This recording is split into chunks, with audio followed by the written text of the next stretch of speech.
Hi there, I'm Buddha and you're watching Dr. Guitar, a show for all you guitarists out there.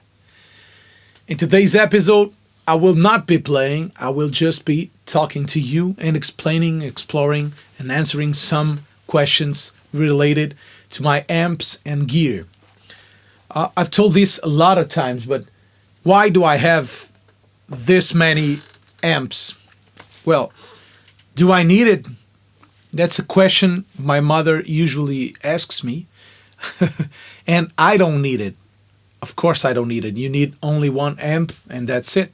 You can play.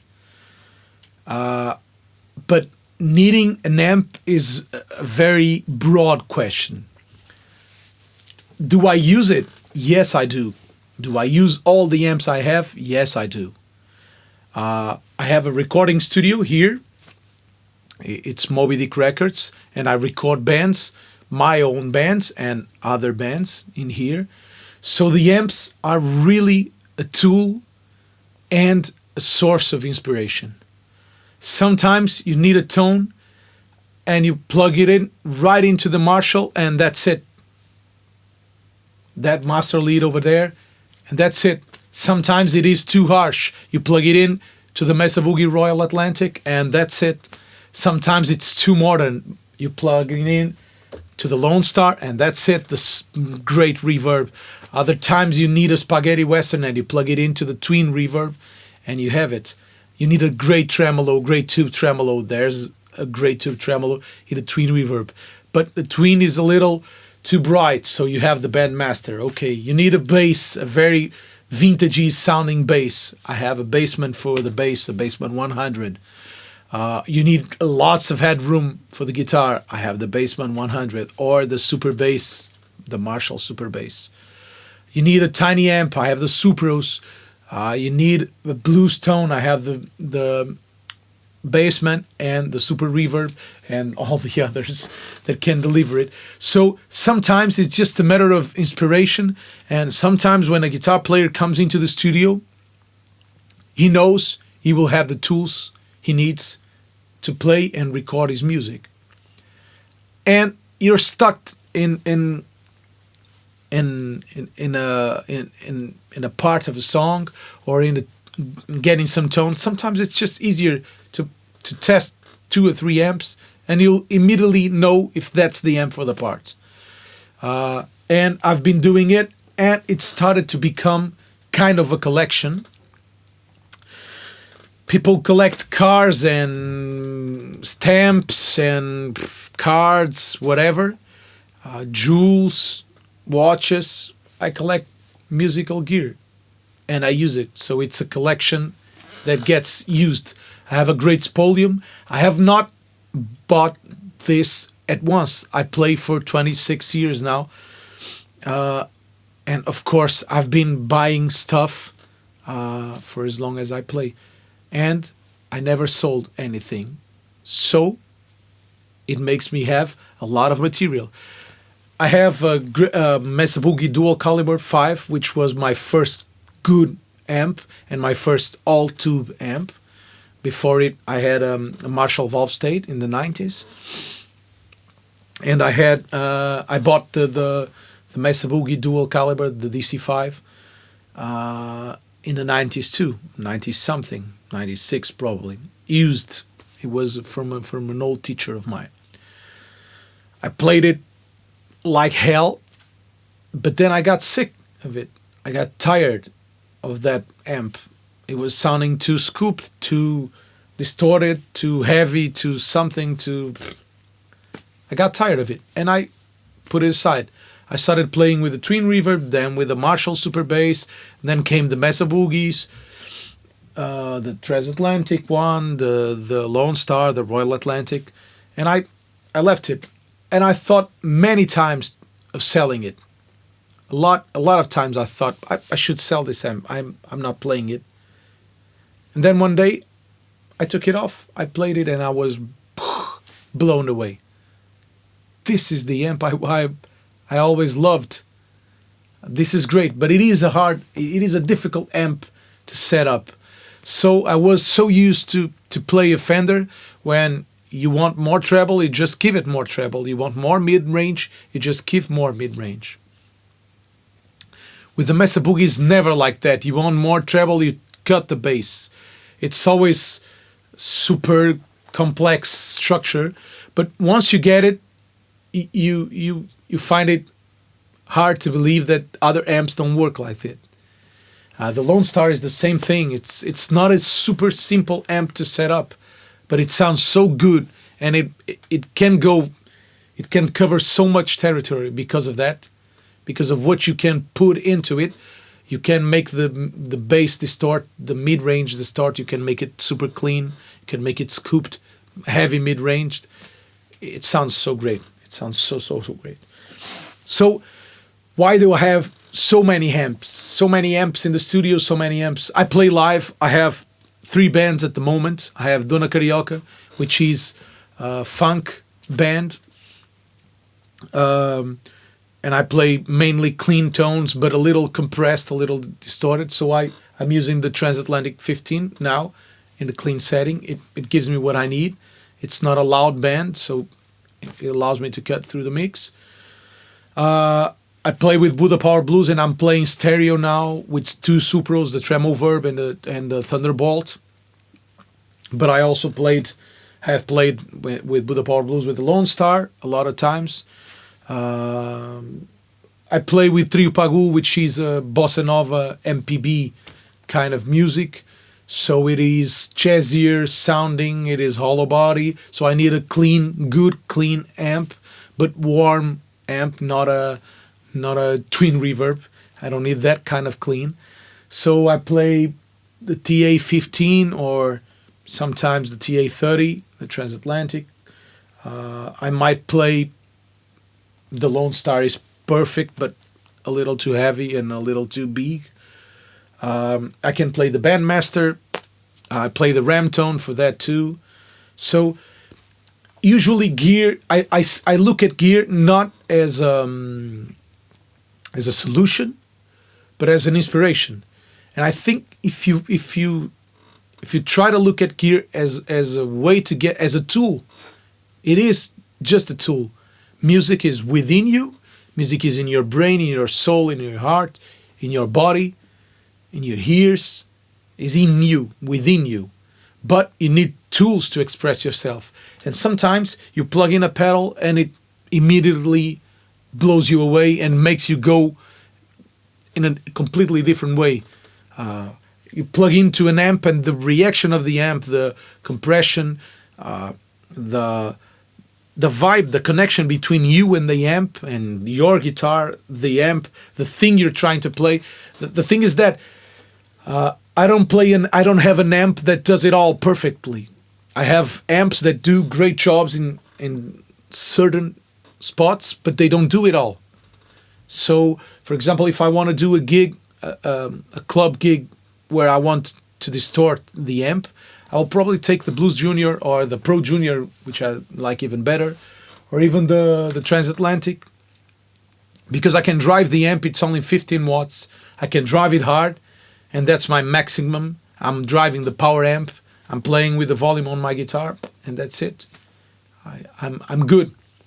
But if I want to go to a stadium or to a bigger venue where I need a lot of headroom, I need a bigger amp like the Lone Star, which has 100 watts, and I can always turn it louder.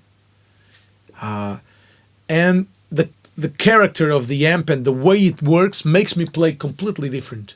The Supro amps are my last discovery, and I'm in love with those amps because they have a compression, they have a thing that makes me play better. Just makes me play better.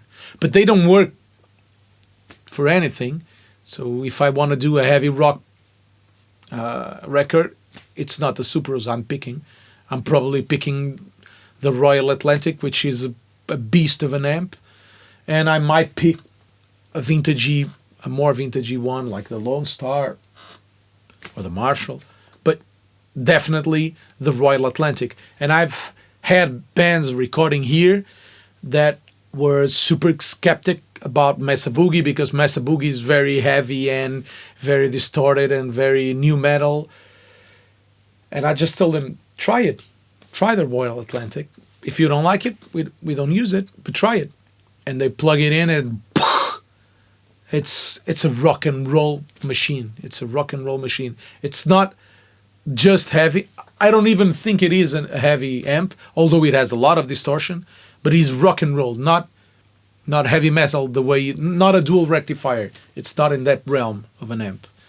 But it is very punchy, very aggressive, and very muscled. It's fat. It's a fat sounding amp. But if you want to record a band with 2 guitar players, and it is a rock band, I will probably use the Royal Atlantic for 1 guitar player, and probably the Marshall, the Master Lead, or the Vox Lead 125, or even the Lone Star. Definitely the Transatlantic for overdubs, for the rock thing. Probably the Vox AC30. If you want to do blues, sometimes I want to record a blues tone, a classic blues tone. It's the basement. I plug in directly into the basement, and that's it. It's as simple as that. It's super inspiring. You play in that realm of playing. You play in that way. So gear makes you play. It doesn't make you play better. It makes you play differently, and it makes you react. You react to what you have in your hands. So if you have a great instrument, and in this episode we're talking about amps. If you have a great amp in your hands, and by great I don't mean expensive, I mean great for that situation, because the small amps I have, the battery amps, the micro amps as I call it, get used a lot in the studio because they sound exactly how they should sound for that part. And if you want to go watch the episode on the micro amps, you'll be a lot more inside of of that. But I use it for vocals, I use it for bass, I use it for guitars, I use it for drums, I use it for anything when I want that kind of sound. And it is not the same thing as an EQ. It is not the same thing as a pedal. It is not. I've been asked, what pedal can I use to make my Blues Junior, for example? It's a recent question. For my Blues Junior, to sound like a Supro. You can't. You simply can't. It's not a question of pedal. It's not a question of electronics, just electronics. It's the cabinet. It's a speaker. It's the amps architecture. It's the tubes. It's the transformers. It's everything that makes the difference, because otherwise almost every amp uses 12AX7 as a preamp tube, so they should sound all the same, and they don't. They actually really don't sound the same. So that's why I have so many amps. And from a moment I started buying amps for me, for my playing needs, for my bands, to have an amp at the rehearsal room, to have amps ready to go to the shows and not have to come in here in the studio to take the amp out. But from a moment I started thinking I should collect amps. It's a great collection. I am a collector. I am a guy that loves collections. So I should collect amps and try to find good priced amps that sound really good and that can fill a space in my studio. And I'm fortunate to be able to do it and to buy it and to have it. And that's why I have it. But I use it, and I really, really, really love it. It makes me so happy. But don't you ever think that gear makes you play, or don't try to compensate your bad playing, your bad musicianship with gear. Gear doesn't do anything. It's like a hammer, like a screwdriver. If you leave it there, if you don't know how to use it, it will never do anything for you. You need to know how to use it. But it is super inspiring. And I know a lot of not as good technical players that do great things with gear because they know how to experiment and how to make great tones and great sounds, great noises out of the amps, out of the guitars, out of the pedals. And they don't even play fast scales, or they don't know a lot of music theory, but they know how to get tones and how to get textures. And that's valid too. Gear is here just to inspire you. And people say, oh, you don't need gear. Gear doesn't matter. If gear doesn't matter, why do all guitar players, all top guitar players have great gear? If it doesn't matter, why did they spend the money on it? It's not true, right? It does matter, but it doesn't make you sound. It doesn't make you sound better than you can sound. That only you can do. Only you can take the most out of you. It's not gear that takes the most out of you, but gear helps you to think outside of your box, to think different ways.